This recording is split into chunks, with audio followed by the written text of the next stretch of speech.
5 राज्यों में election declaration के साथ अब election model code of conduct picture के अंदर आ चुका है। जी हाँ, आचार संहिता 5 राज्यों में डिक्लेयर की जा चुकी है। अब हम देखते हैं कि आचार संहिता होती क्या है। आचार संहिता एक तरीके की एक संहिता है जो कि पॉलिटिकल पार्टीज़ के द्वारा बनाई हुई है, जिससे कि एक लेवल प्लेइंग फील्ड मिल सके सारी की सारी पॉलिटिकल पार्टीज़ को, चाहे से कि वो छोटी हो, बड़ी हो या कितनी भी उसके पास मॉनेटरी सपोर्ट हो, सबको एक इक्वल फील्ड मिले। आचार संहिता को election commission of India ground level पे इम्प्लीमेंट करवाता है। अब देखते हैं आचार संहिता में क्या क्या नहीं हो सकता है। किसी भी प्रकार की new scheme, new vacancy, transfer, posting, इन सब पर बैन लग जाता है आचार संहिता के डिक्लेरेशन के साथ। अब क्या क्या इसमें हो सकता है? जो पहले से स्कीम्स चल रही हैं, जो पहले से प्रोग्राम चल रहे हैं गवर्नमेंट के, उस पर कोई फ़र्क नहीं पड़ता है।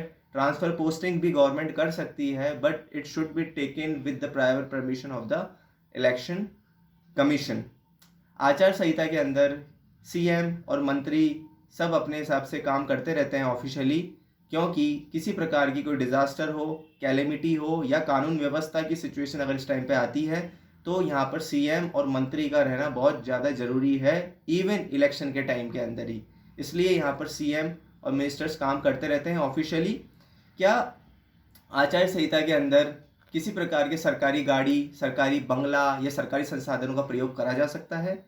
सरकारी गाड़ी, सरकारी बंगला या किसी प्रकार के सरकारी संसाधन का प्रयोग कर सकते हैं, पर it should be for the official purpose only.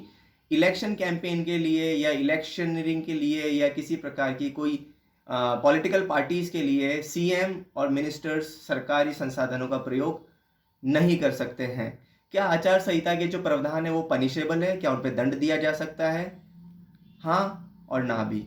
हाँ, अगर आचार संहिता के वो प्रावधान इंडियन पेनल कोड और रिप्रेजेंटेशन ऑफ पीपल एक्ट के तहत करप्ट प्रैक्टिस के अंदर आ सकते हैं, तो उस पर पनिश करा जा सकता है।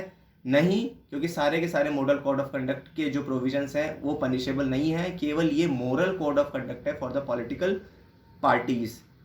सेंट्रल मिनिस्ट्री ने एक सुझाव दिया था इलेक्शन कमीशन को और पॉलिटिकल पार्टीज़ को कि क्यों ना इसको पनिशेबल बना दिए जाए, पर इसको पनिशेबल नहीं बनाया गया है, क्योंकि माना जाता है अगर इसको पनिशेबल बना दिया जाएगा तो बहुत सारी पॉलिटिकल प्रॉब्लम्स आ सकती है इंडिया के अंदर।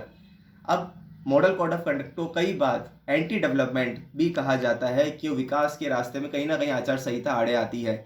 इसलिए अभी हमने कुछ ही दिनों पहले या कुछ महीनों पहले डिस्कशन देखा, there should be one nation one election. One nation one election होगा तो आचार संहिता बहुत ही सीमित समय के लिए होगी, और जो विकास कार्य देश या राज्य के अंदर हो रहे हैं वो आराम से अपनी सुचारू रूप से हो सकते हैं, और आचार संहिता बहुत ही छोटे टाइम के लिए देश और राज्यों के अंदर रहेगा।